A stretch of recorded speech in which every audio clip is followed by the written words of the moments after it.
let's start off by offering a flower at the lotus feet of Srila Prabhupada. So let's close our eyes in a deep meditation. Offer a flower to Srila Prabhupada. Om Jnanatimirandhasya Jnananjana Shalakaya Chakshurun Militam Yena Tasmai Shri Guruve Namaha. Nama Om Vishnupadaya Krishna Preshtaya Bhutale Srimate Bhakti Vedanta Swami Iti Namine.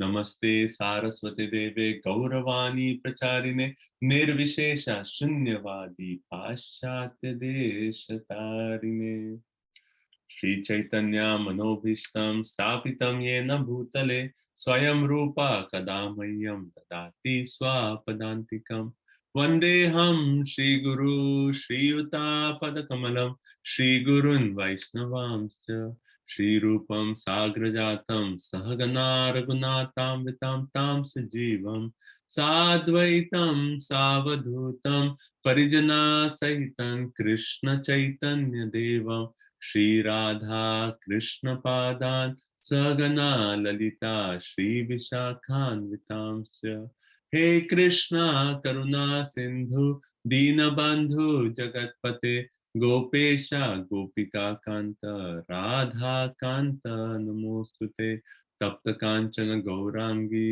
Radhe Vrindavaneshwari वृषभानुसुते देवी प्रणमामि हरिप्रिये वंचाकल्पतरुभ्यस्य कृपा सिन्धुभ्य एव च पतितानां पावनेभ्यो वैष्णवेभ्यो नमो नमः। जय श्री कृष्ण चैतन्य प्रभु नित्यानंद श्री अद्वैत गदाधर श्रीवासादि गौर भक्त वृंदा हरे कृष्णा कृष्णा कृष्णा हरे हरे हरे राम राम राम हरे हरे।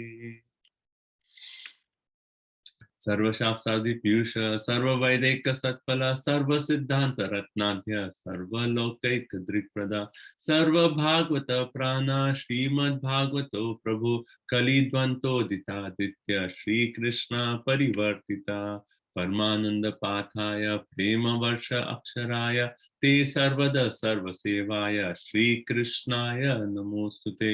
मद एक बंधु मद संगीन मद गुरु मन महादन मन निष्ठारक मद भाग्य मद आनंद नमोस्तुते।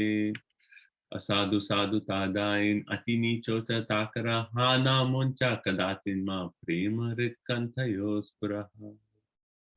Hare Krishna. So you all can pray, since you all are going to speak on Bhagavatam, you can pray this last line, Premna hit Kanthayospura, that accompanied by pure love for Krishna, let the Srimad Bhagavatam manifest ourselves in our heart and our throat.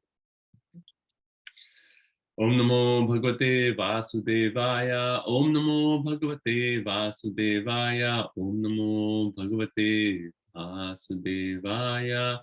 Narayan Namaskrityam Naranchaiva Narottamam Devim Saraswatim Vyasam Tato Jayam Udire Srinvatam Swakatha Krishna Punya Shravana Kirtanam Hridayantasto Abhadrani Vidunoti Suritsatam Nashta Prayashu Abhadreshu Nityam Bhagavata Sevaya Bhagavati Uttama Shloke Bhaktir Bhavati Naistiki Grantra Srimad Bhagavatam Ki Jai.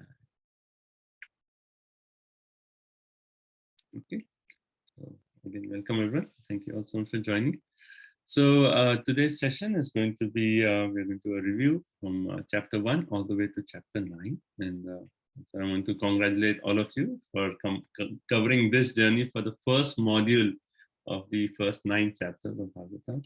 And just these 9 chapters, we see how much is there in Srimad Bhagavatam. Just this 9 chapters, you can see it is like so much nectar in these 9 chapters. One can just imagine how much more we are going to relish this Srimad Bhagavatam. We have covered such beautiful sections of the Srimad Bhagavatam, starting from the first 3 verses of the Srimad Bhagavatam, and then the 6 questions and answers to the 6 questions. Then the second chapter, where it's going from the journey, starting from Shraddha all the way to Prema. How can we go step by step in our journey? And then we come to a third chapter where different incarnations of Krishna, giving a preview of what Srimad Bhagavatam is going to talk about. So all the different incarnations and then Leela avatars and Purusha avatars, all that is going to be described. And then coming to the point that Krishna is the Supreme Personality of Godhead. Ete Chamsha Kala Purusha. Krishna is the Bhagavan Swayam. And then the same Krishna, not incarnation, that Swayam Bhagavan has appeared in this page of Kali Yuga as a Srimad Bhagavatam. And that was third chapter. And then fourth chapter, then we started off with Vyasadeva, how, the entire pastime of Vyasadeva and Narad Muni, and how Narad Muni, he attained perfection, right? Starting from a son of a maid servant, all the way how he actually finally saw Krishna, and then he heard Krishna, and then he actually became Narad Muni. Like the entire success journey of a sadhaka is there, right? Example.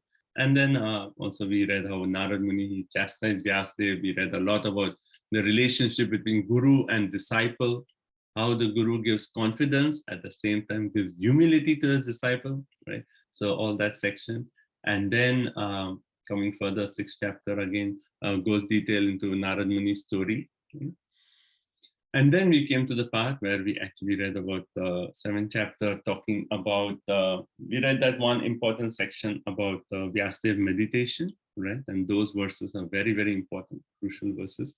What he saw in his meditation and how he was inspired to write Srimad Bhagavatam.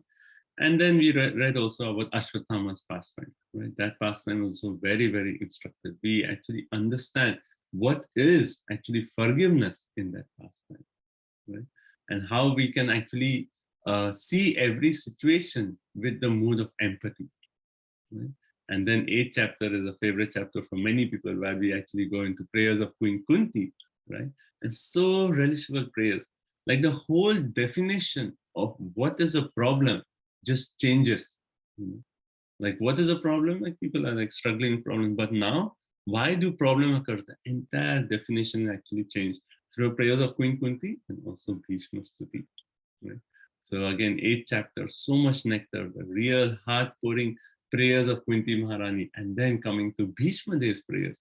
Like up to the point of just reading Mahabharata, one may have a particular kind of appreciation for Bhishma Dev. But coming to the part of Bhagavatam, it just changes what is the glories of Bhishma Dev. You see how Bhishma Dev himself is such a prema bhakta, and how at the time of death he's actually meditating on the beautiful form of Krishna, holding a wheel and coming running towards him.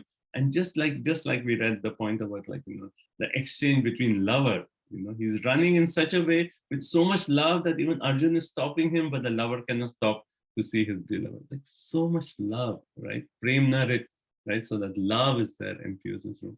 So much nectar in the first 9 chapters. This first 9 chapters itself is like so wonderful, and there's so much more nectar we are going to come to. Okay, so now it's my turn to stop speaking, and now it's your turn to start speaking. Okay, so please be aware of the time. I have said 12 minutes for everyone, so in case you are going over 13 minutes, then I will have to, maybe I'm going to ring a bell or something, so that you'll be aware that you are going over time, because we want to complete all the 9 chapters, so that we get a full overview today. So 12 minutes would be ideal, right? 12, maybe maximum 13, and then we'll have 2 minutes for like some questions or some comments, or and also, like, if no one has any question, you can also say one positive thing that, oh, I really like how you explain this. So it will be good to have that positive feedback also, but we'll keep it, not everyone will speak. Maybe we can take 2 or maximum 3 like comments or questions, and then we'll move to the next chapter. Okay. So how many of you have, anyway, okay, you can electronically raise your hand if you have a PowerPoint presentation, just so that I know.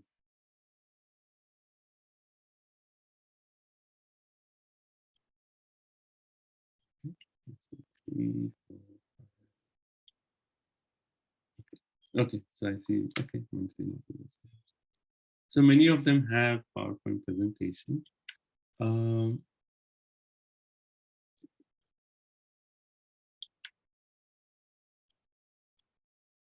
Okay, you can lower your hands.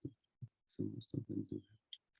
So I will actually make you co-host right? Who is the turn? I can make you co-host and you can share your PowerPoint presentation. Right? So let's start off with chapter 1, and Sarvai Prabhu is going to start off with chapter 1. So you have a PowerPoint, Sarvai? Yes, bro. You're the co-host now, so you should be able to share.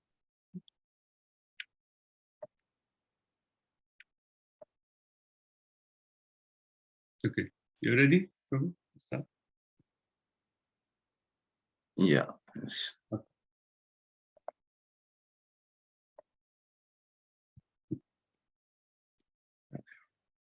Amagyanathimirantasya gyananjanashalakaya chakshiranmritam yena tasmai Shri Gurave Namah.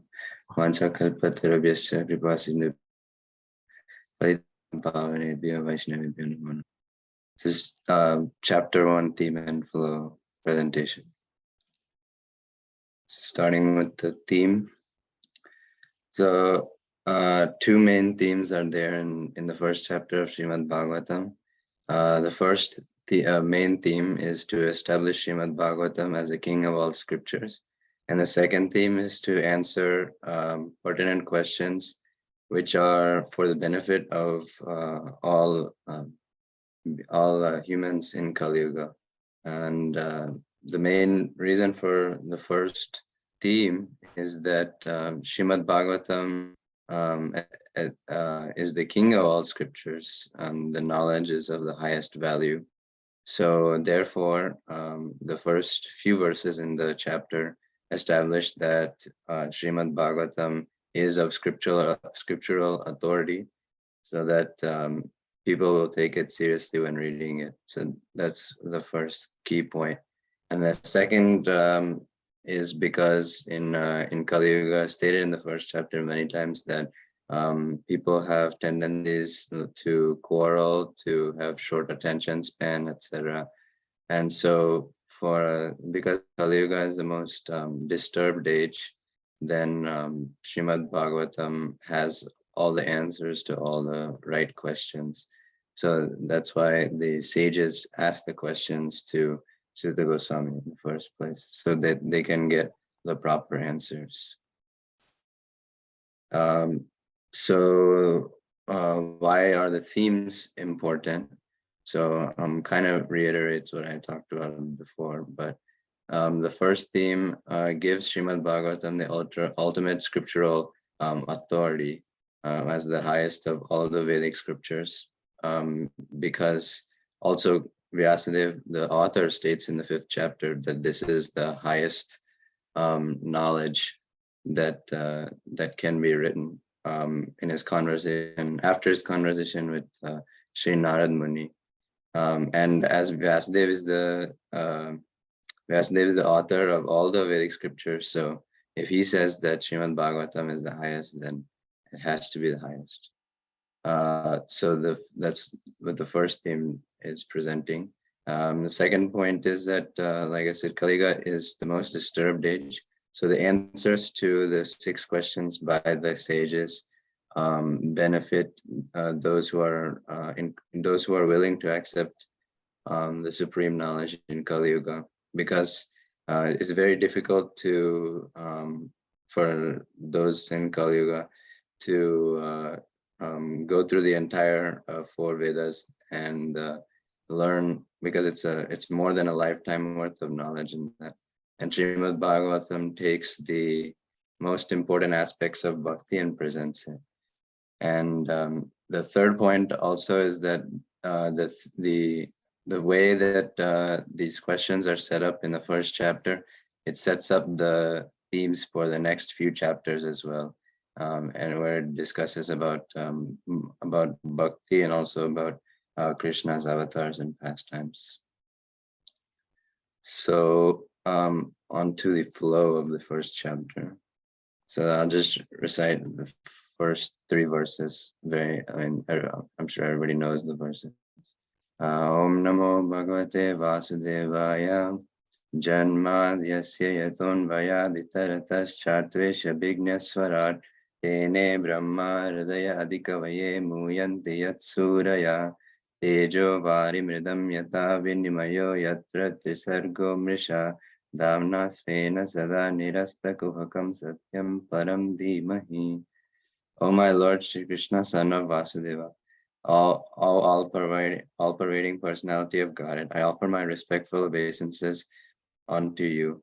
I meditate upon Lord Shri Krishna because he is the absolute truth and the primeval cause of all causes of the creation, sustenance, and destruction of the manifested universe.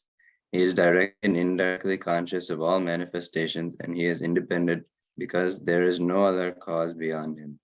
It is he who only first imparted the Vedic knowledge onto the heart of Brahmaji, the original living being. By him, even sages and demigods are placed into illusion, as one is bewildered by illusory representations of water seen in fire or land seen on water. Only because of him do the material universes temporarily manifested by the reactions of three modes of nature appear factual, although they are unreal. I therefore meditate upon him, Lord Shri Krishna, who is eternally existent in the transcendental abode, which is forever free from the illusory representations of the material world. I meditate upon him, for he is the absolute truth. So I'll come back to the explanation of it. I'll recite the second verse. Dharma projakaitra paramo nirmatsaranam satam vedyam vastavamatra vastu shivadam tapatrayon mulanam Srimad Bhagavate Mahamuni Krite Kimva Parerishvara Sadhyo Rudhya Varudyate Takritibi Shushubhistakshanas. Completely rejecting all religious activities which are materially motivated, this Bhagavatam Purana propounds the highest truth, which is understandable by those devotees who are fully pure in heart. The highest truth is reality distinguished from illusion for the welfare of all. Such truth uproots the threefold miseries. This beautiful Bhagavatam, compiled by great sage Vyasadeva in his maturity, is sufficient in itself for God realization. What is the need for any other scripture? As soon as one attentively and submissively hears the message of Bhagavatam, by this culture of knowledge, the Supreme Lord is established within the heart. The third verse. Nigama kalpa taror galitam phalam shukamukadamrita drava samyutam vivata bhagavatam rasam alayam muhuraho rasikavu vibhavukaha. O expert and thoughtful men, relish Srimad Bhagavatam, the mature fruit of the desire tree of Vedic literatures. It emanated from the lips of Sri Shukadeva Goswami, therefore this fruit has become even more tasteful, although its nectarian juice was already relishable for all, including liberated souls. So these three verses were the absolute truth, as stated by Vyasadeva. And so the absolute truth explained is that first point is that Srimad Bhagavatam in the first verse establishes that Krishna is the main personality of Srimad Bhagavatam and as absolute truth. So he's the main center of the Srimad Bhagavatam, his pastimes and the pastimes of his devotees. And also he's the absolute truth, the supreme personality of Godhead, because he's the original source of all knowledge. And at the time of creation, only he has imparted the knowledge within the heart of Sri Brahmaji. And even by him, the sages and demigods can be an illusion, who are the highest beings in the material worlds.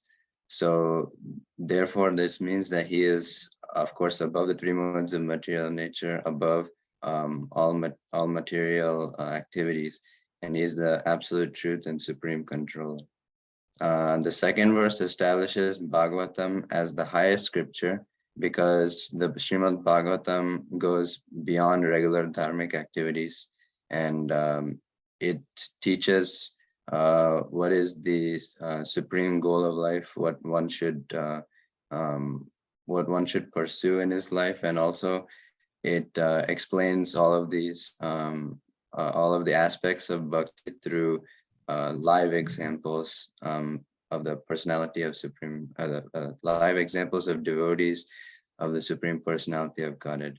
And another point is it also teaches how one should listen to Bhagavatam in a submissive and attentive mood, with the mood that I want to learn as much as I can from the speaker who is teaching the Bhagavatam. And the third verse tells how one should obtain it. It's a continuation from second verse. How one should obtain the knowledge from Srimad Bhagavatam, the highest scripture. It says that it compares the Srimad Bhagavatam to a ripened fruit, and the juice in the fruit is already sweet, but when a parrot or a small bird takes a bite out of that fruit, the juice inside becomes even more sweet for the rest of the beings to taste. So in the same way, when a pure devotee takes the Srimad Bhagavatam and recites, and one hears in a submissive mood, then the fruit, the juice of the Srimad Bhagavatam is even more tastier for the one who is listening, gaining the knowledge. So these three verses have a flow that starts from establishing Krishna as a Supreme Personality of Godhead and the absolute truth. And because Srimad Bhagavatam is about Krishna and goes beyond regular dharmic activities or karmakanda, then Srimad Bhagavatam must be the highest Vedic scripture there is. And the third verse then continues off of that and says that if one listens from pure devotee in a submissive mood, then Srimad Bhagavatam is even more relishable. So that's the flow of the first three verses.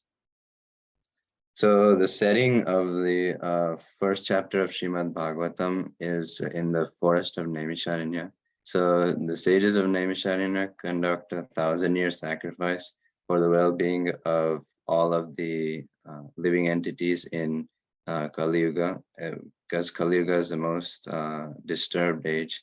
And like I said, the people in Kali Yuga, we have tendency to be quarrelsome, short attention span, etc. And the group of sages who are conducting this sacrifice is headed by Sri Shaunak Rishi. And after the sacrifice, or after the sacrificial rituals on one day, the sages gather and call upon Sutta Goswami, who is considered to be the highest Vaishnava among the sages present. And they ask clarification from Sutta Goswami about very pertinent topics. And these pertinent topics can be classified under 6 primary questions to Sutta Goswami. And like I said before, this comes under the second theme, where the sages try to get important answers to important questions for the benefit of all living entities in Kali Yuga. So these are the 6 primary questions by the sages. So the first question is, what is the absolute good for everyone? Second question is, what is the essence of all the scriptures? The third question is, why did Lord Krishna appear himself? The fourth question is, describe the pastimes of Lord Krishna. The fifth question is, they ask to describe the purpose of the well-known incarnations of the Lord, such as Purushavatars, Leela Avatars, Shakti Avatars. And the final question is, where did the religious principles take shelter after Lord Krishna's departure from the material world? And so all of these questions, they have very important relevance to, especially to us, because they give important answers as to understanding who Lord Krishna is, who his devotees are, and what is the essence of all the scriptures, and what is the highest of all the scriptures. And those questions will be answered in later chapters. So like I said, why are these questions important? These questions are very important because they help set up the next phase of the Bhagavatam, next few chapters, and they help us understand the highest truth in the age of Kali, which is, of course, bhakti, and how to conduct bhakti, how to engage in bhakti, and also how to inquire and how to gain knowledge in Kali Yuga as well, described in later chapters. The second is to help understand the glories of Lord Shri Krishna. So Lord Shri Krishna takes many different forms, both as Guna avatars, Leela avatars, Shaktivesh avatars, Purusha avatars, etc., to help with maintenance in the material world, and then obviously, yada yada and destroy irreligion and reestablish dharma, material world. And so he takes many different avatars, many different forms in the material world. So the Srimad Bhagavatam helps us to understand the glories of Lord Shri Krishna, and that he is infinite and has innumerable forms, all of equal potency. And then it also sets up the flow and theme of the future chapters, like especially second and third chapter is more where this is evident. And these questions are also the core of the Bhagavatam, because they kind of initiate the process of talking about bhakti and taking the story from taking the story of the devotees and explaining the significance behind their pastimes and Sri Krishna's pastimes, and the relevance to his glories and the relevance to us in our practice of bhakti. So that's all I have. But thank you all for listening. Hare Krishna. Thank you, Prabhu. Can you stop sharing your screen? Yes.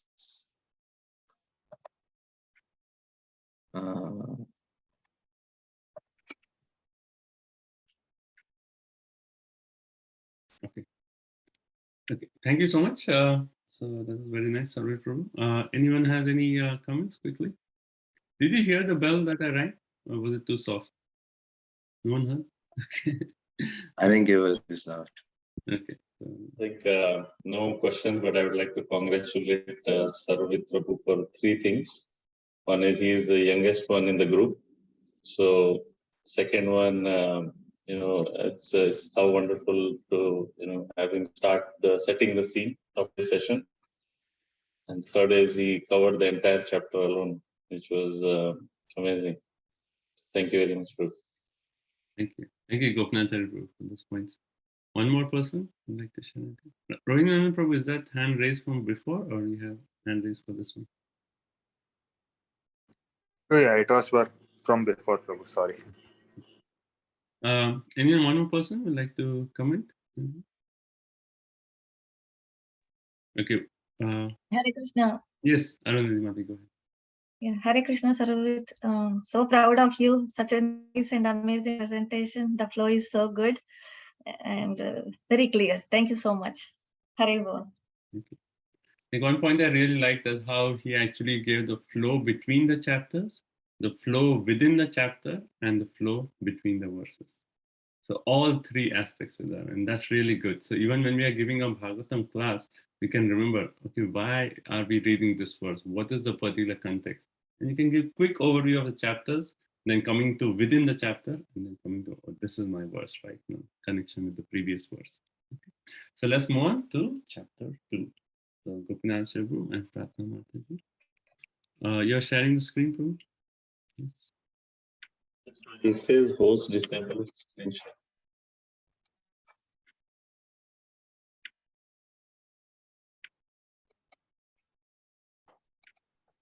Yeah, you can see them.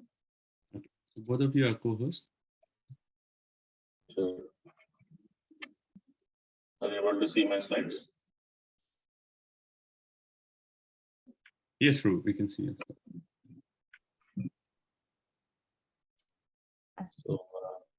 So this is the second chapter, Divinity and Divine Service. And I think Pratna. Hare Krishna, Prabhuji, Hare Krishna, Mataji. Thank you so much. I'm audible, Prabhuji? Yes, Mataji. Yeah, thank you so much, Prabhuji. Thank you so much. Yeah, Sarohit Prabhu did a really great job. And sorry, I'm not very familiar with this technology, so please forgive me if I do some mistakes. Yeah, thank you so much. Yeah, so this second chapter, Divinity and Divine Service, is a really very beautiful chapter, very nicely explained. So we can see that Canto 1 and Canto 2 are considered the lotus feet of the Lord. So we are beginning to praying the Lord from his lotus feet by taking his blessings.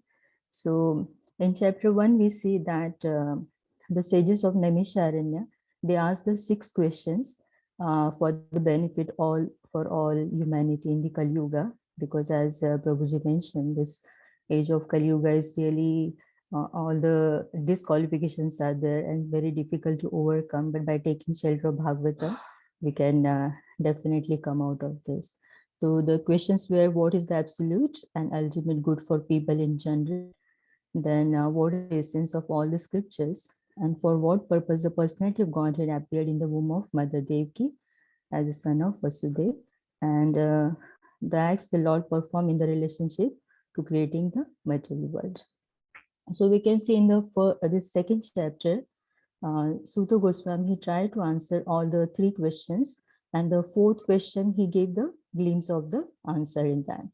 So, and initially, he offered the obeisances to his spiritual master, Sukdev Goswami, and after that, he's glorifying while paying the obeisances, he glorifying the qualities of his spiritual master, Sukdev Goswami, by saying that he is Swa Anubhava, that he is explaining this after experiencing it.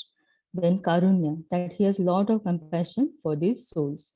The third, he is mentioning that Gurun Muninam, he is the spiritual master of all the sages.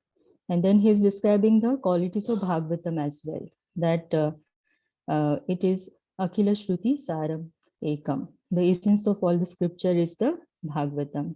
Adhyatma Deepam, that it is a torchlight for all the whoever wants to take the path of bhakti.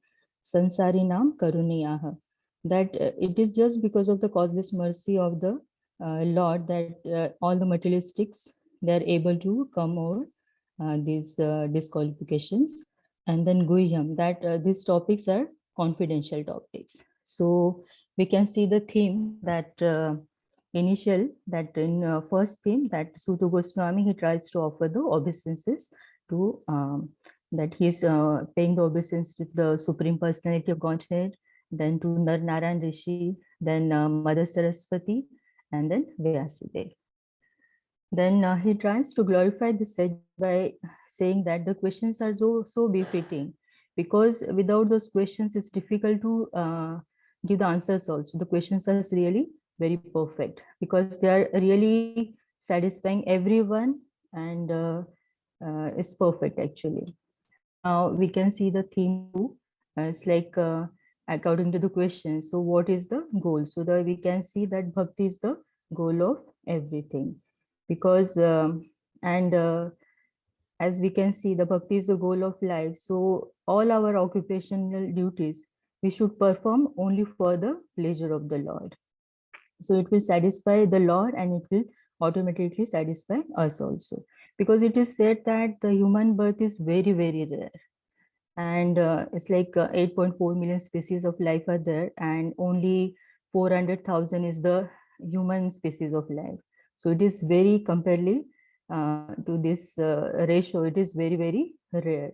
So, and it is said that human life is meant to inquire about the absolute truth. So, and we should do that. And it can be perceived that how is the absolute? We can perceive by seeing that it is very nice in here that it is Brahman, that is the Lord's effulgence. Second is Paramatma, that is Lord's partial representation, and Bhagavan, the personality of Godhead. And very nicely, beautifully, the analogy is given of the sun, that Brahman is the sun rays, Paramatma is the sun planet, and Bhagavan, that is the sun god. So through this example, we can understand very easily. So it is said like when we try to understand this, so when we try to get the knowledge, so knowledge is the thing which cut the mm, uh, knots of this attachment for the material world. The reactionary work we will get through this. So it is help us to cut the knot. Then we can see the theme 3, that how we can progress in our bhakti, very beautifully explained in these verses, like how we can do that. From it is the verses from Shushrusho Shraddha Dhanasya to Bhidyate Hridaya Grantes. Through all these verses, which is very beautifully explaining how we can progress in our bhakti step by step. Then we can see the 4th theme, like how the worship of Lord Krishna is the supreme. Like in the first chapter, it was explained nicely that Bhagavatam's supremacy is explained. And in this, we can understand how Lord Krishna is the supreme. Then we can see in these themes, the connection in themes, that the theme 4th is established the Sambandha Gyan, that who is the object of worship. And in theme 3, we can see it is the process of bhakti, the abhideya. And then theme 2, we can see that how it describes the goal of bhakti, that is prayojan. In theme 5, we can see that the questions are being asked about the Purusha Avtaras. So they are very nicely explained in this, the verses from 30 to 33. And theme 6, it is in this, the last verse, it is, we can see that it is the answer for the 3rd question, that why did Lord Krishna appear from the womb of Mother Devaki? And the very nice answer is that to reclaim his devotees. It is nicely explained. Yeah, thank you so much. So that was the flow of the chapter 2. We will just dive a little bit on the theme 3 that Prabhupada just mentioned about the progression of bhakti, and Prabhu mentioned at the start of the class that we sing those verses to pray, and they are basically like a roadmap. So if you have to reach as a sadhaka right from start, and our goal is to reach, or achieve Krishna Prema. This is very similar to when we are traveling from one place to another on roads. We need the help of a GPS. And so here, it's these verses from 15 to 22 are our GPS. They basically take somebody from lower stage, right from the high stage, from Sadhana Bhakti all the way to Raganuga Bhakti step by step. So we see that it's very nicely described that one has Shraddha, which is very small, and it's also described in details that it's other Shraddha, very little faith. One may basically, help a devotee, hear Kirtan, they may have received a book from Adityanarayan Prabhu, or taken prasad, or heard some Kirtan, anything, right? So they start, so devotee starts, their faith is increased. And then they come in contact with the devotees. So sadhu sangha happens. And then the process of bhajan kriya starts, where, the chanting of the holy name starts, we start understanding more about the Lord.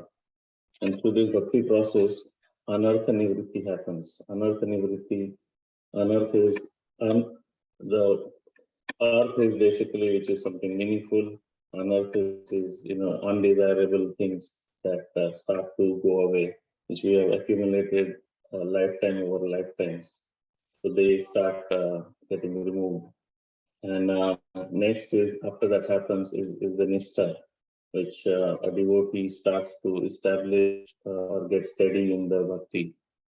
And then ruchi, which is the taste. So the taste develops further. Asakti is strong attachment. And then the stage of bhava, which is love, and then prema, which is pure love. So these are all the milestones. Very amazing. This whole series is basically describing about those. Now we'll see that this gives us a roadmap that what we have to do. This is good for our personal application, teaching application, as well as understanding, building our faith and conviction in the Lord. And also we will see, this is also how it reflects these verses, the mood and mission of Srila Prabhupada very nicely. So these 6 verses basically describe about how we can develop the taste for hearing Krishna Katha by associating devotees, devotees by serving them.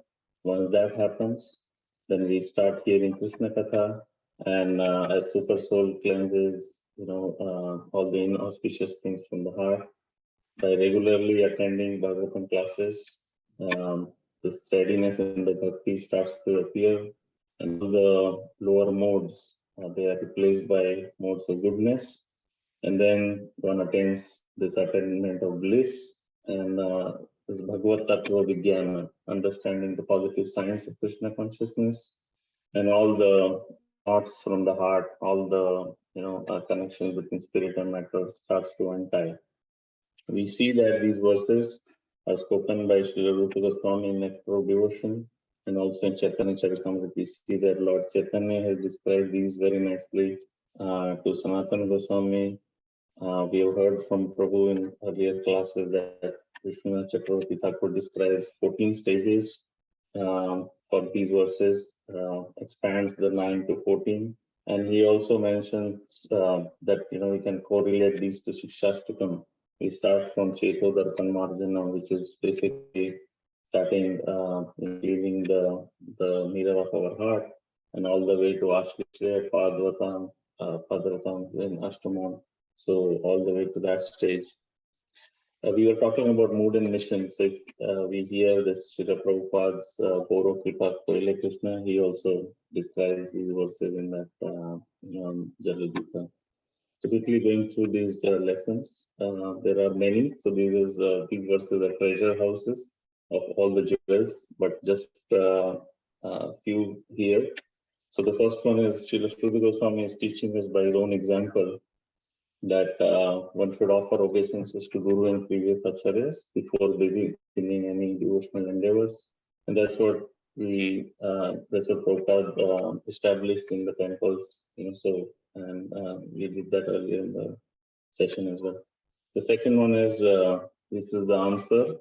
So bhakti is ultimately good for all people and attaining to devotional service. Lord is the essence of all scriptures, and why this is important is because people, including all of us, we sometimes get interested in philanthropic activities or looking at various different scriptures, but this basically grounds us back that bhakti is the goal.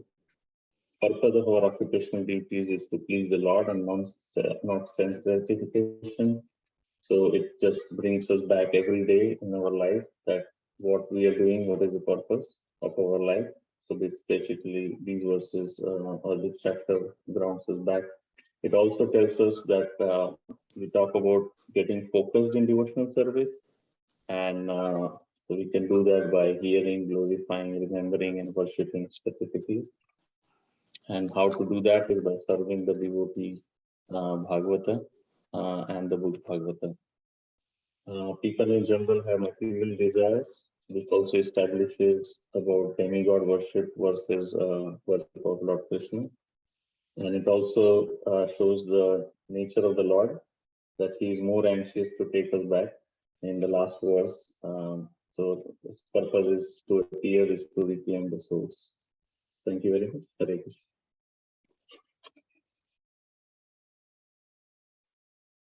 Thank you, Prabhu. Can you stop sharing the screen?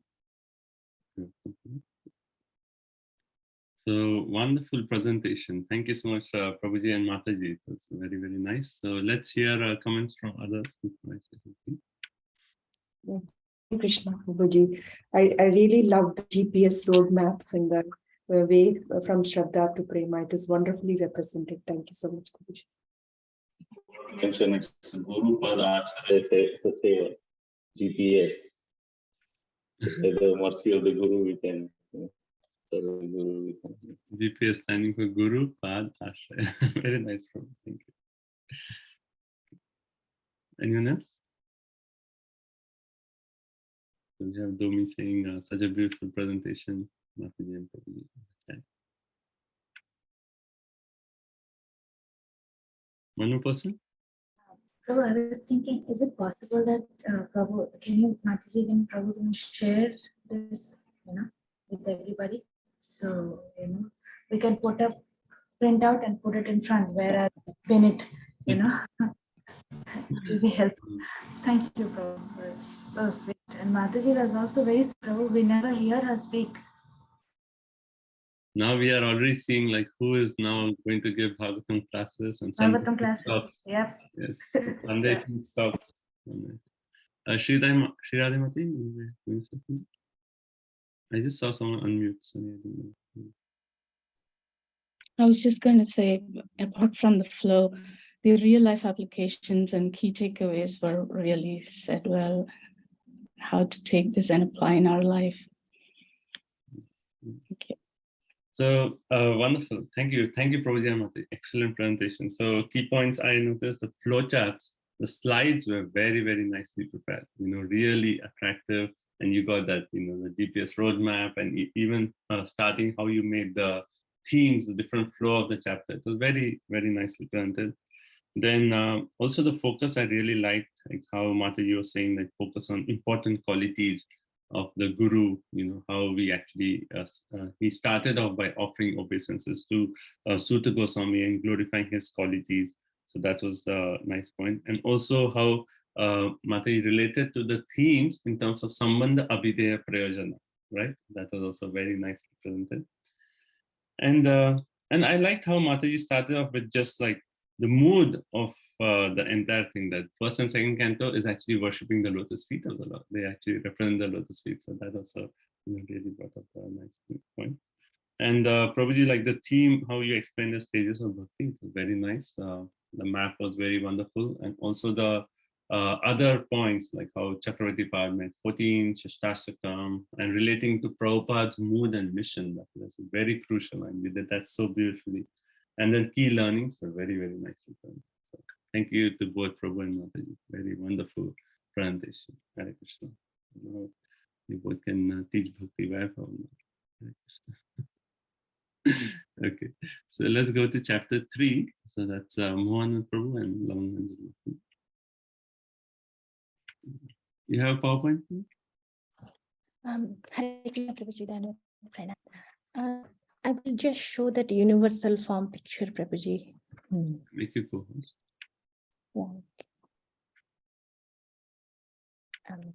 Share.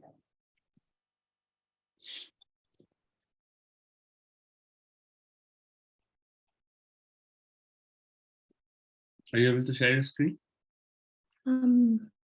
It's not allowed. So you should be.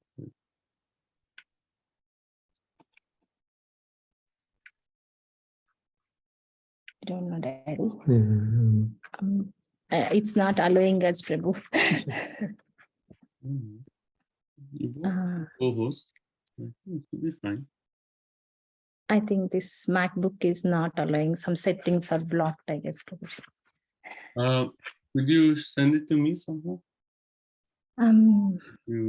Is it just one photo? Yes, Prabhuji, I will send you that link. Commands.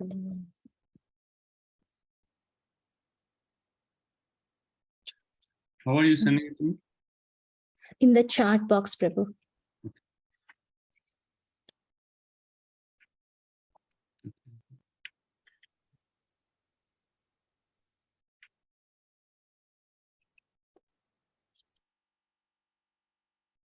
So you just want that. Okay, I have it here. Yeah.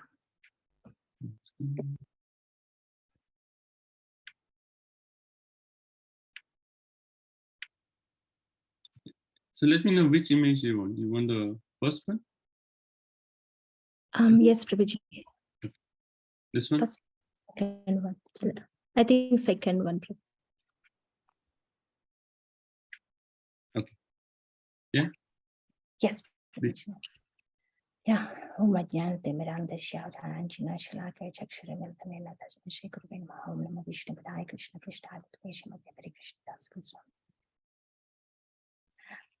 Hare Krishna, everyone. And thank you so much for this opportunity. Thank you so much, Adichnaren Prabhu. And I'm not all good at this. I'm just trying to show whatever I learned from this chapter.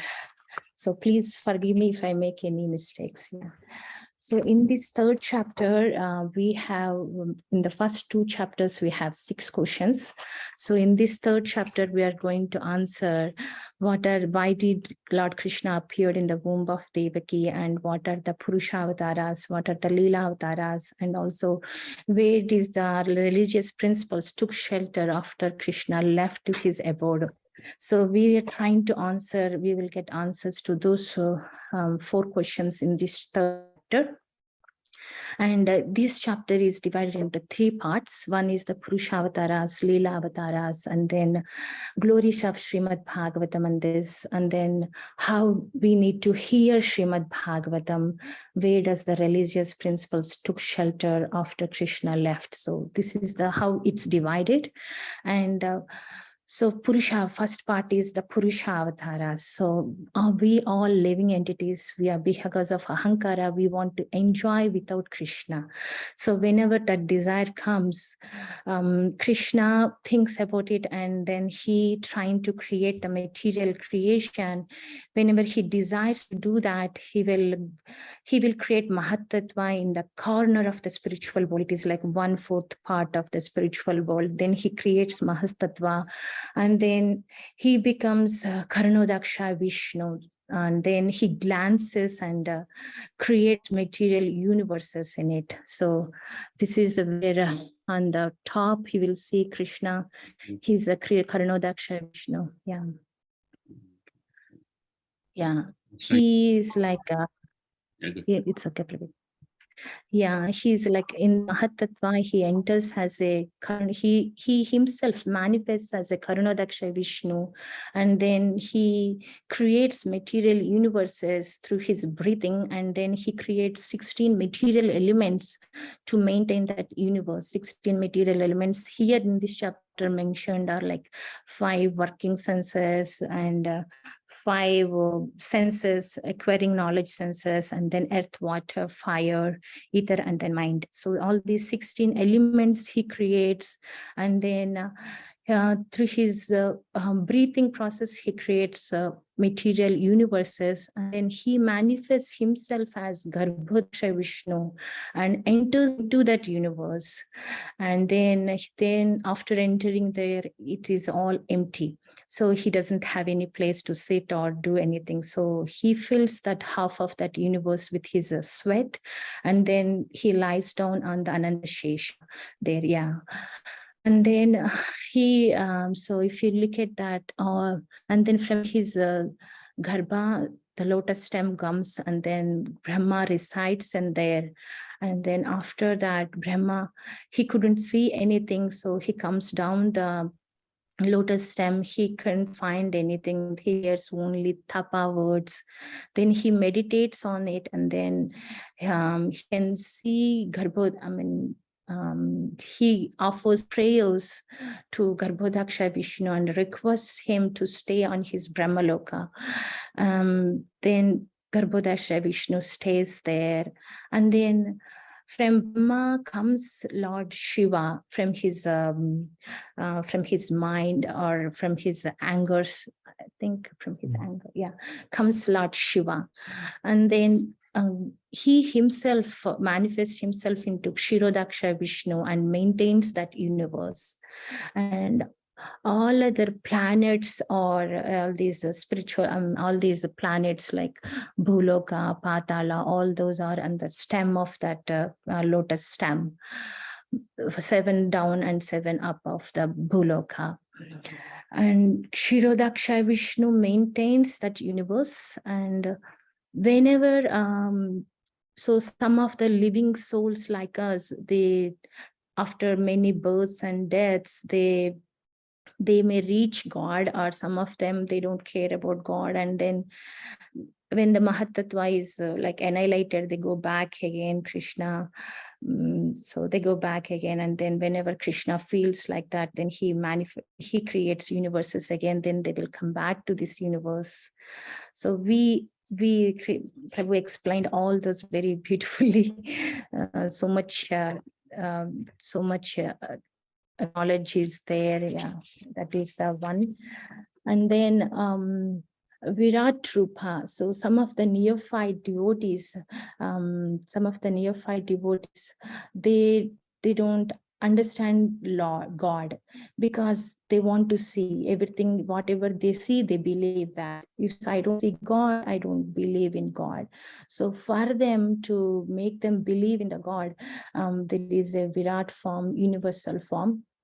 It's like there we will say like these trees are hair of the God, these mountains are the bones of the God. So there is a universal form. We have Virat form. This is just imaginary, which is not material, because Krishna doesn't have material body.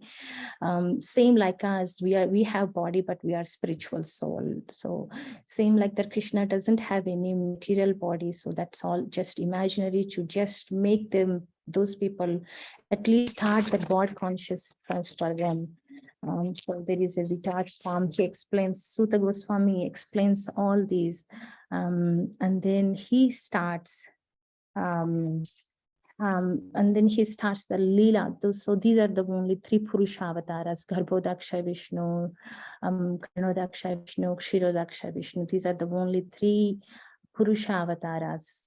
And then he starts Leela avatars. There are 6 types of avatars, like Leela avatars, Purusha avatars, Guna avatars. Guna avatars are like Brahma, Vishnu, Shiva. And then Sikta avatars. And then we have Manmantra avatars, Yuga avatars. Yuga avatars like colors, like a golden color in Kali Yuga, Chaitanya Mahaprabhu. And then we have for every Yuga, we have different avatars. And then there are 22 Leela avatars. We read 22 Leela avatars here. The first incarnation is like 4 Kumaras, and then Varaha avatara, Narada avatara, Naranara and Rishi. And then we all these will be explained in the future chapters very detailed, but here he just briefly explains every avatara. 6th incarnation is Atri Rishi and Dattatreya, and the 7th incarnation is Ijna, 8th incarnation is Rishabhadev, 9th incarnation is Kunprutu, so Matsya avatara, and then tortoise, and then Dhanvantri, Narasimha avatara, and then Vamana avatara, and then 16th is like Bhrugupati, and 17th is Vyasadeva compiled under Vyasadev's. His 17th is the Vyasadeva, 18th is Lord Rama, and 19th and 28th is Lord Rama and Lord Krishna. And then 21st is Kali Yuga, Lord Buddha, and 22nd is Kalki. So there are all these avatars are briefly explained here, and then he comes back to the Lord Krishna. He's the this is the Paribasha Sutra. So another part which I forgot to mention in the beginning is we have Paribasha Sutra in this chapter, which is like Paribasha Sutra means this is like main sloka. Based on that, we can understand the whole book. So every book will have some Paribasha Sutra sloka. So here we have is 28, 328, very important verse. Ete chamsa kalapshaha Krishna Swayambhu. Krishna. I think my Prabhu will explain that sloka. So there, Sutta Goswami says that Krishna is the Supreme Personality of Godhead. So even though he is one of the Leela avatars, he is the main person, and also he proves that based on the different verses from Bhagavatam. Like we have so many Puranas, but Bhagavatam is the highest Purana, and in that highest Purana we have Krishna as the Supreme Personality of Godhead. Krishna mentioned, so Krishna is the Supreme Personality of Godhead, and he proves that in 10th canto, first as Sarvavit Prabhu said, Janma Jasheto Anvaya. So he proves all that by using different verses in Bhagavatam. And then Barha Piram verse, he explains the features of it. So there are several verses. There are several verses based on that. Jiva Goswami proves that Krishna is the supreme personality of Godhead. And then we have Falaspriti. Whoever recites this whole chapter morning and evening, they will get relief from all material miseries of the material miseries.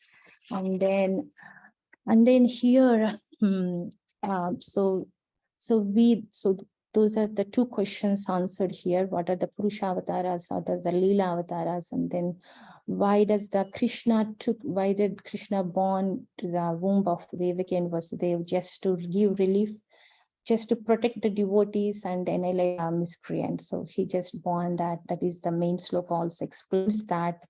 And then this Virat form is imaginary, and the next few verses are like explaining the glories of the Srimad Bhagavatam. Like when Krishna left his abode, Srimad Bhagavatam is appeared, and Narad Muni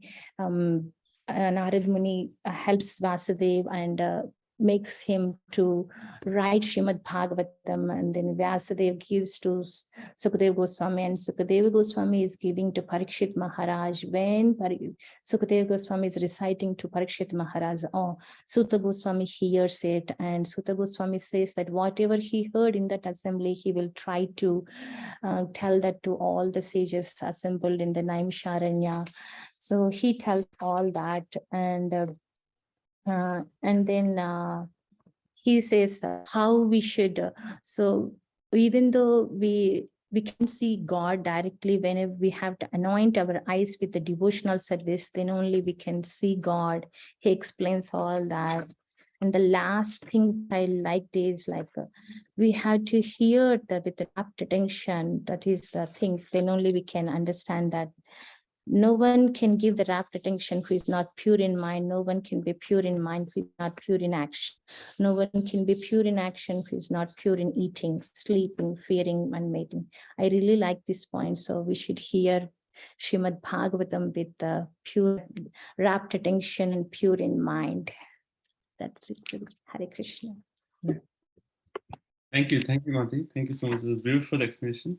Just a little bit on the time, Mati. We have already 15 minutes just for you. So,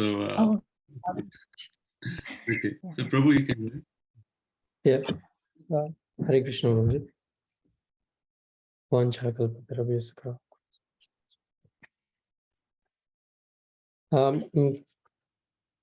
As Lavanga Manjari explained, this chapter is it answers for 4 questions, and as Sutta Goswami explains the Lila avatars, Purusha avatars, and in that one of the important sloka that I find is the Emperor sloka, which is 328. Let me read that. Ite chaham kalapam sham Krishnastu Bhagavan Swayam Indrari Vyakam Lokam Mridanti Yuge Yuge. This is established as the Jiva Goswami says this as the Emperor sloka. All the slokas in the Bhagavatam as compares him as the army, and this sloka as the emperor for them. This establishes that all the incarnations that were explained, Lila Avataras, Purusha Avataras, there are the plenary portions, or either direct plenary portions, or the portions of the plenary expansion. But Krishna is the supreme personality of Godhead, and he appeared in this age of Kali as his original personality. And he doesn't have a material body, and he appeared as with his original potential. Here, Krishna has 64 qualities, which is at full, and all the other incarnations are in the partial. They have less qualities than the so Vishnu has 60 qualities, and Shiva has like 52% of the qualities. Lord Shiva has the 84%, and living entities have 78% in the partial percentages.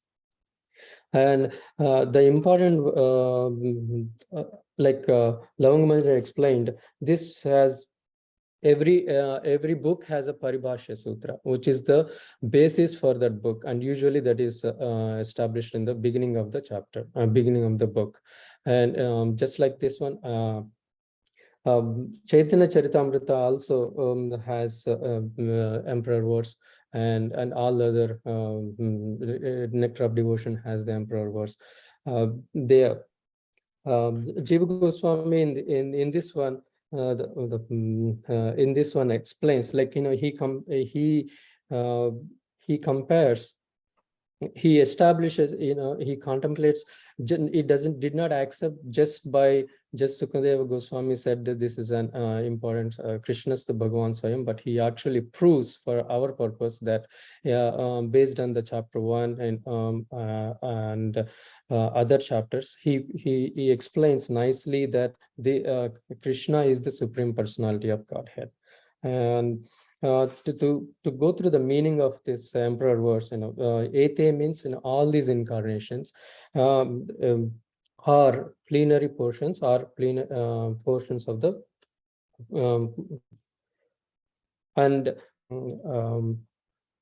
usually Krishna appears in this world for the main two purposes. One is to protect his devotees, and to annihilate the miscreants. But then to annihilate the miscreants, it is also established in Bhagavad Gita that yada yada hi dharmasya glanir bhavati bharata abhyadhanam adharmasya sambhavami yuge yuge. So he appears in every yuga to protect his devotee. So to kill the miscreants, he can send any person, and he can empower any devotee or his plenary portions to annihilate them. But out of his causeless mercy, he comes on his own to protect the devotees and enjoy the rasa between the devotees in all the three other rasas. So that is the main purpose for Krishna's appearance. And in the third chapter, there are, he has the flow of the third chapter goes on after this, as most of the philosophy is explained based on this problems. Thank you so much, Prabhu. That's that I have, and please excuse me, you know, for we don't have a PowerPoint presentation, so I know it's difficult to follow with my. Thank you for the opportunity. Thank you. Both Prabhu and Mataji, very nice presentation. Very nice. Like, so, PowerPoint presentation is not necessary. So the way you explain, I think the main thing I was looking for is that coming to the Emperor verse, and I think you both actually highlighted that verse very nicely. So that is actually a main theme. And also, Mataji went through different sections of Lila Avatars, Purusha Avatar. She explained that nicely. And then coming to Virat Rupa, she talked about that and purpose of Virat Rupa, and finally coming to glories of Bhagavatam. So thank you. It was excellent, both of you. Let's see, anyone else would like to comment? Yeah, Hare Krishna Prabhuji. Yes. Everybody's doing good job actually. So yeah, it's a good point. And the Mataji also, the last one, she explained in detail all the avatars and the universe, all this stuff. So this is nice. And Prabhuji also did good job. Hare Krishna. Thank you. Anyone else? Hare Krishna Prabhu Mataji, I really want to thank you because it's such a difficult topic, you know, the whole how Brahma and Paramatma, the Mahatattva and Pradhan, and so confusing. So thank you for able to put forward your attempt to understand and explain. You know, so thank you both of you. So sweet. Thank you. One quick thing, Prabhu. It is like Mataji said, it's very difficult, but Mataji was on dot. She explained everything so clearly. All the avatars and one by one, that she was going. It's amazing. Nice. You can certainly see how you both have, Mataji and Prabhu, have prepared nicely. Like you really meditated on the chapter to present the points. So, thank you.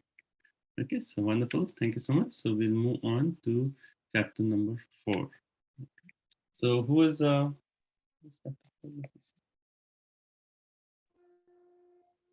Yes, Hare Krishna. One second, I'm sorry. Let me put on my earphone. Okay, one thing, can everyone hear when I ring the bell? Or Now we hear Prabhu. Now- Earlier. This is better? You can hear? Yeah. Okay. I don't want to be too loud and disturb your thinking, but I also want to make sure that you hear it. Okay. We have to ring it little loud so we can hear. Okay. Okay. So Domi, and who is with you? Yeah, Varsha Mataji. Varsha. Do you have a PowerPoint?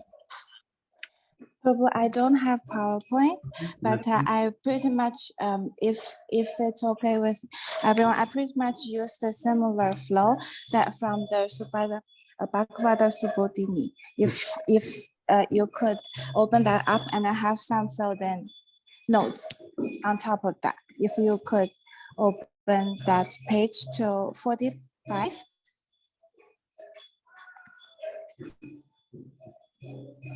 Go ahead, Domi. Yes, so thank you so much, everyone. I just want to say whatever knowledge or literacy I have, it's all because Mercy Prabhupada and my aspiring guru, His Holiness Raghunath Maharaj, and whatever mistakes I make, it's because my own avatars. So thank you for your tolerance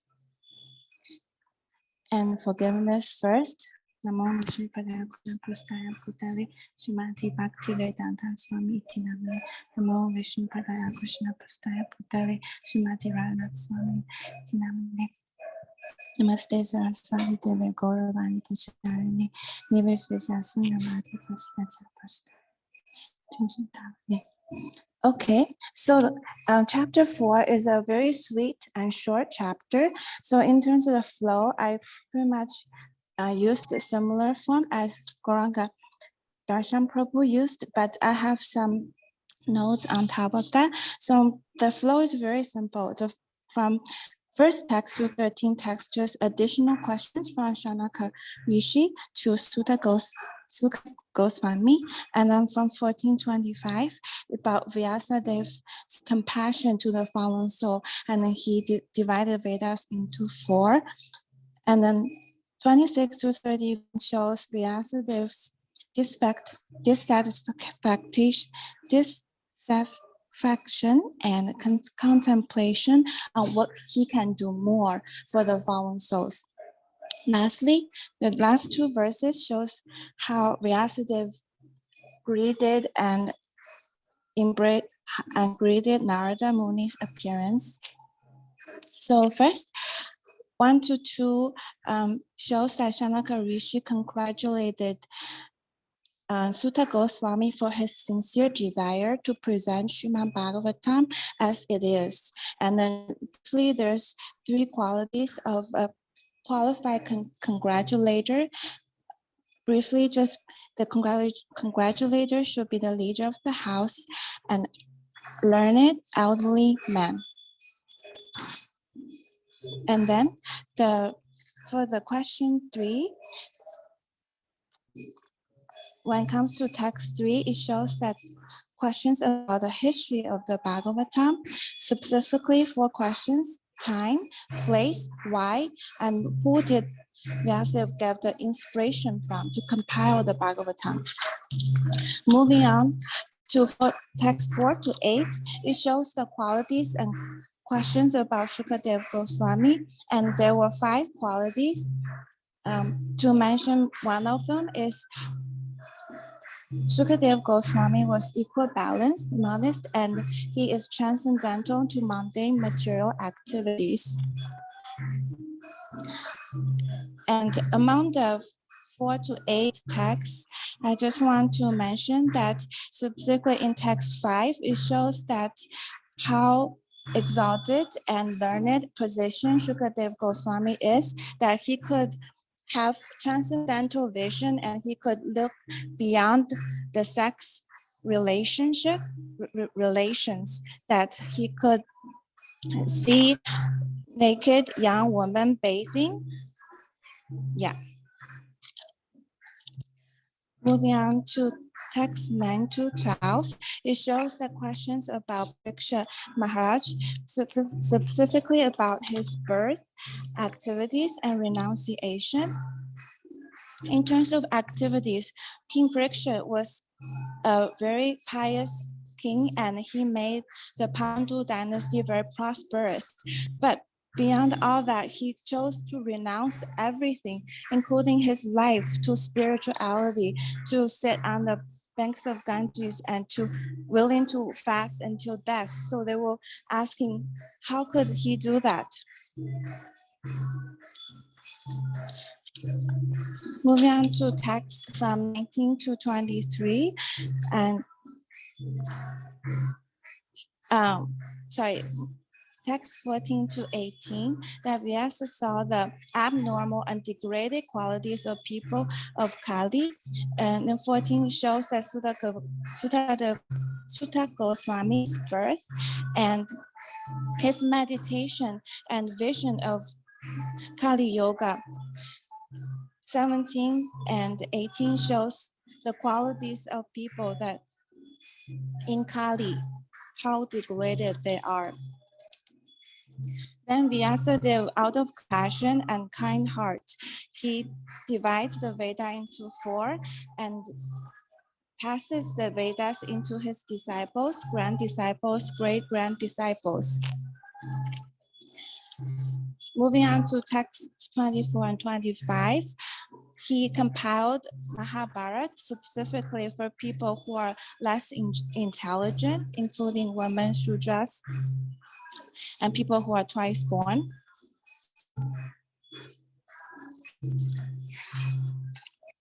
As I said before, because Vyasadeva is so compassionate and he still feels, even though he has given everything and he compiled all the Vedas, but he still feels unsatisfied. And he was contemplating what could be the possible cause. And he said, there's one very important thing that's still missing, and that's devotional service. As he was contemplating that, actually Narada Muni appeared, and being a learned sage and Vaishnava, Vyasadeva greeted and accepted Narada Muni and to welcome him. So that's the flow of this chapter. It's short and sweet. Okay. Thank you, Domi. Very nice. Okay, Varshamati. Oops. Sorry, I'm asking for forgiveness before if my shortcomings will be there. So this chapter 4, I just try, and I think it's all about the devotee, setting example for the devotees for by like Sukdev Goswami, Vyasadeva, Sonaka Rishis, and Sutta Goswami. They setting example for us, like by their qualities, by their behavior, and showing different qualities to guide us. So this chapter is like a guideline for the devotees.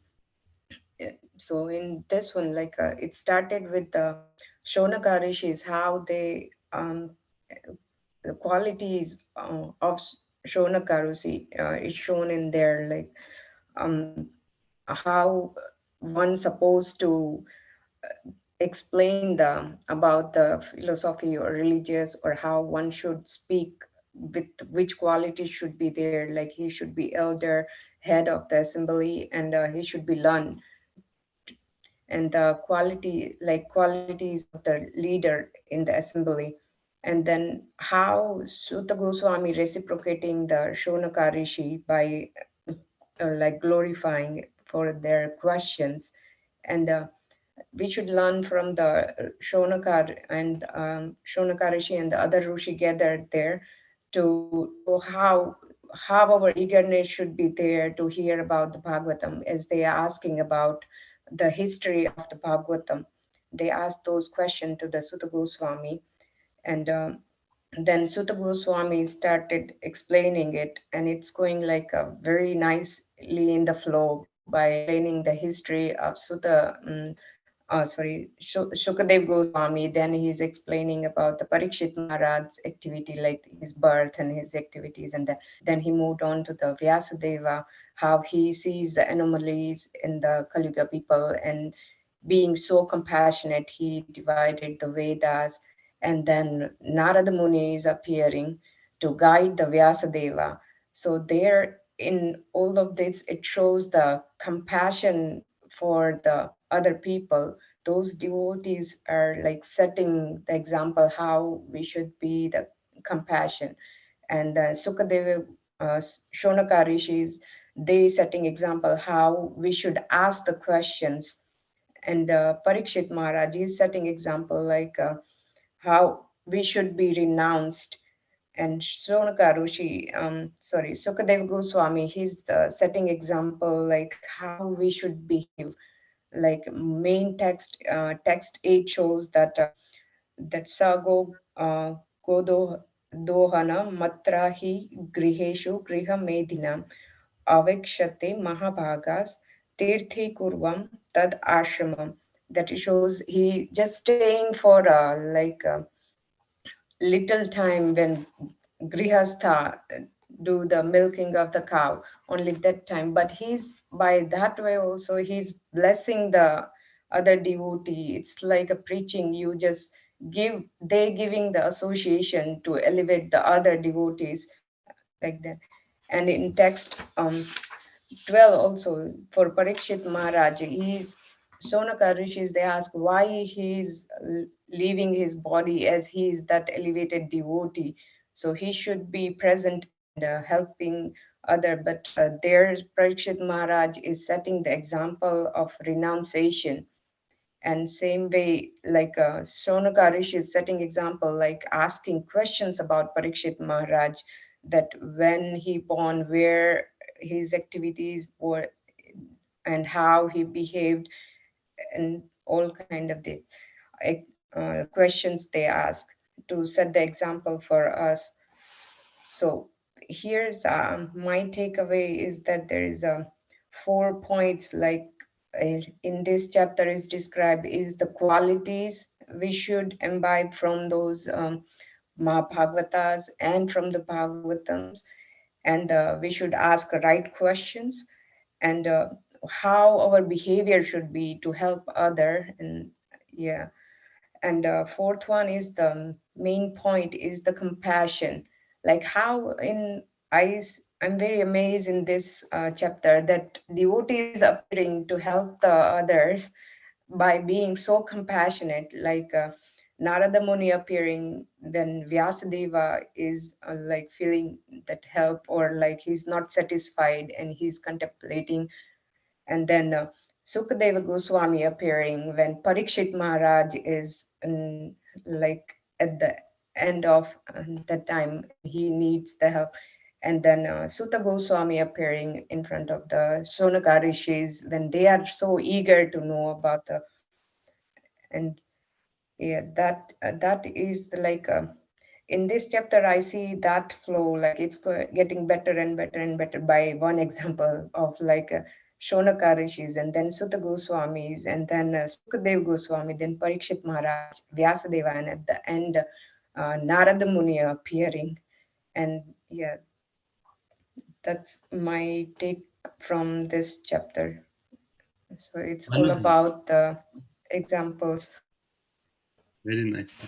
Thank you. Thank you so much, Mati. Thank you, Varshamati. Thank you, Domi, for your presentation. Very nice. Let's hear anyone has any comments.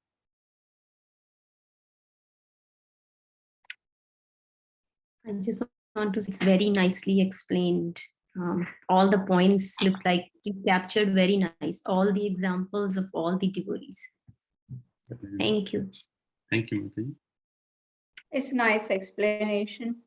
It is about Lord and his devotees and relative explanation about how one should interact, like how devotees interact and all that. So nice, yeah. Thank Thank you, Mati. Thank you so much, Mati. Thank you. The flow Domi gave the nice flow of the chapter, and then I liked how Varshamati said it's like the guidelines for devotees, and that she mentioned the qualities of a speaker and a hearer and the compassion, and I felt like it was so applicable, like all the points that she brought forth from the chapter. So thank you.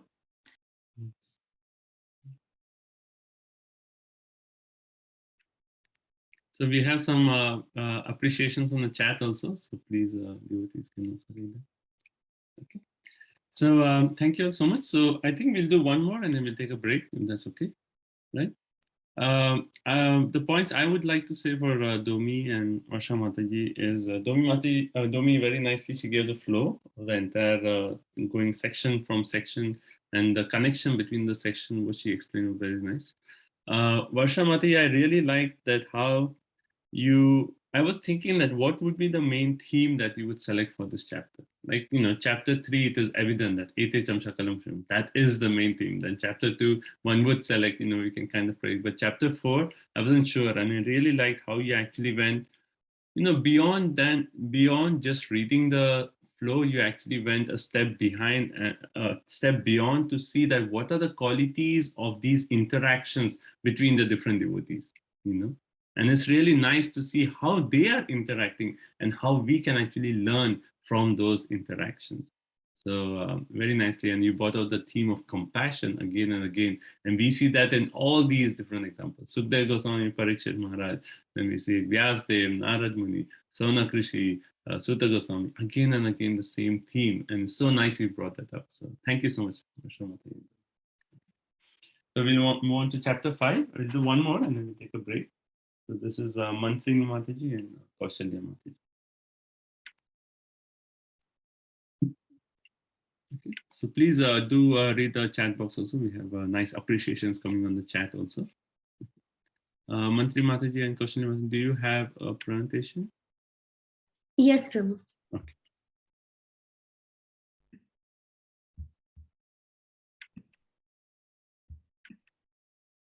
I'm not able to share it yet. Okay, now you should be able to do it, Mataji. Just try. I made you co-host.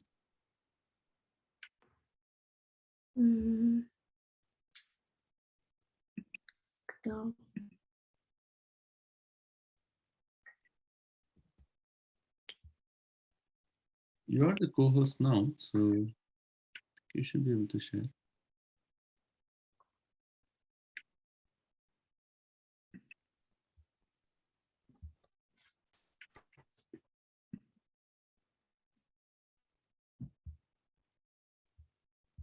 Can you, Mataji? Can you second?